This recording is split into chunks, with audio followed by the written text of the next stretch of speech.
มื้อนี้ทั้ง3พ่อลูกเฮาสุดที่จะดีใจที่สุดมื้อนี้หลังจากได้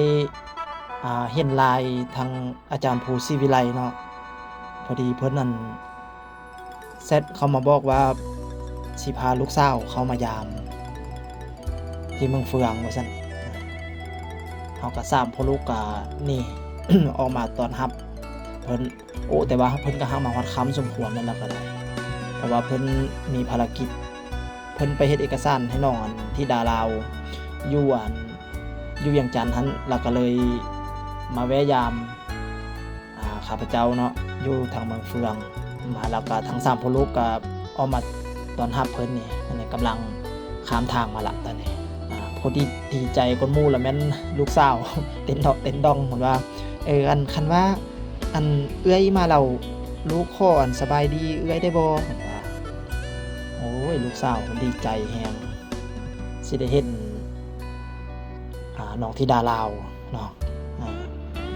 มันว่าเห็นติดอยู่ในโทรศัพท์อีพ่อเปิดให้เบิ่งว่าซั่นแม่นเอื้อยผู้นี้วะเพิ่นว่ามาแล้วบัดนี้นั่นน่ะว่าโอ๊ยมีโมลิ้นแล้วเพิ่นว่านี่ย่างเข้าไปก่อนหมู่เลยอาตามประสา อ่าลูกสาวข้าพเจ้าก็สิประมาณอายุ8ปีน้องธิดาลาวได้11ปีก็สิเป็นเอื้อยเนาะนี่ก็คือทีมงานอาจารย์ภูศรีวิไลเนาะแล้วก็น้องธิดาลาวเพิ่นมาเยี่ยมยาม ส่วนอาจารย์ภูศรีวิไลนั้นเพิ่นมาเป็นครั้งที่2แล้วเนาะ2ปีผ่านมาหั้นเพิ่นก็เคยมายามเทื่อนึงแล้วมายามน้องฮัก เพิ่น อยู่ทางเมืองเฟืองว่าซั่นนะ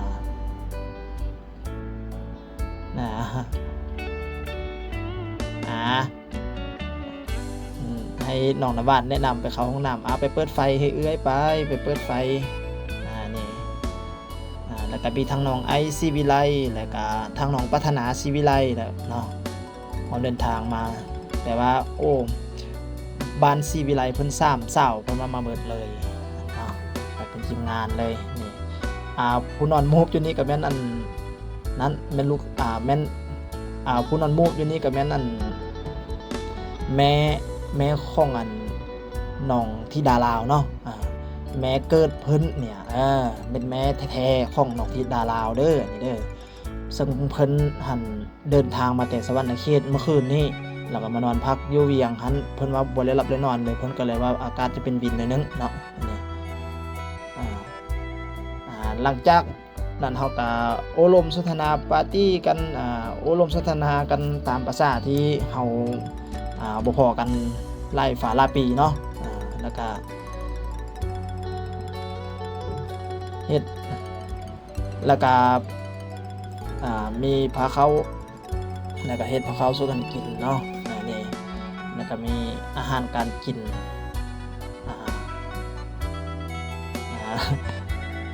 ส่วนแม่บ้านเพิ่นก็บรรยายเกี่ยวกับเรื่องมื้ออื่นสิกินหยังเห็นว่าประมาณนั้นแล้วก็ฟังคลิปไปนำเนาะคลิปก็ได้บันทึกจากกล้องวงจรนี่แหละเพราะว่าบ่ทันได้ถ่ายเอาเนาะอันนี้มันพ่อโกเด้อเป็นคนถ่ายเด้อแต่นี่เด้อพ่อโกเป็นคนถ่ายแล้วก็ปรึกษากันบ่มีหยังดอกน้องไอซ์กันเจอกันก็มีแต่เว้าเรื่องดนตรีเว้าเรื่องบันเทิงอย่างเดียวอันอื่นบ่มีเกี่ยวอันเฉพาะนี่อันอื่นจะบ่เกี่ยวทั้งนั้นเลยนี่เว้าเรื่องดนตรีอย่างเดียวปรึกษากันหารือกันเรื่องดนตรี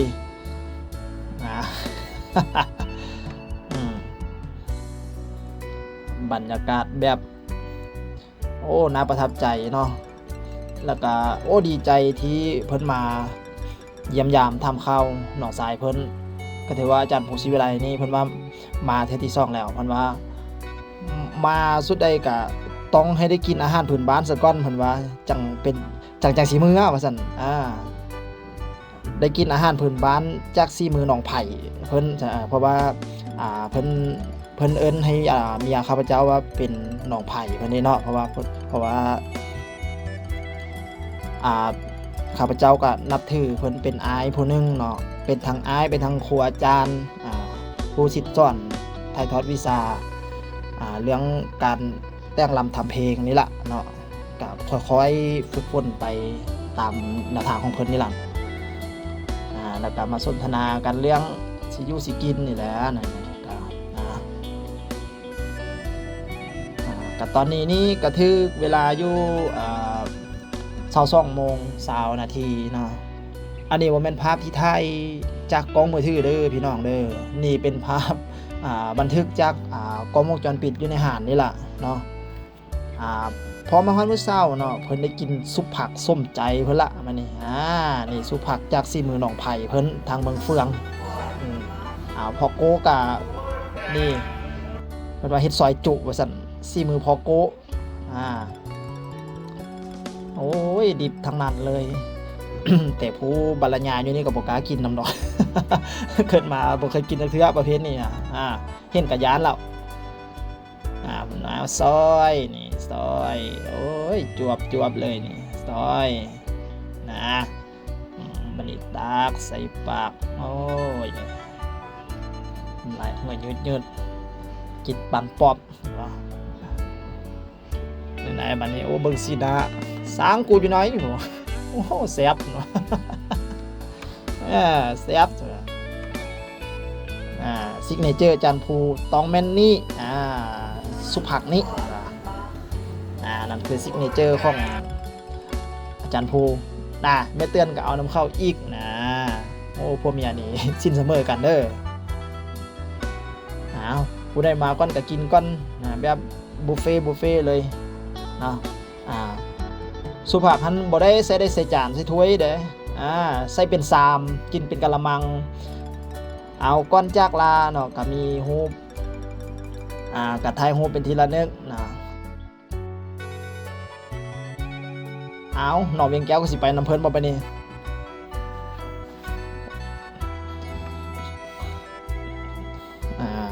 ก่อนจากลากันก็มีเก็บรูปภาพไว้เล็กๆน้อยๆไว้เป็นทีละนึกเนาะพอได้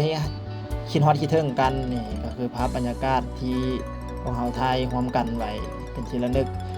ขอจบไว้เพียงส่ำนี้เนาะก็ถือว่า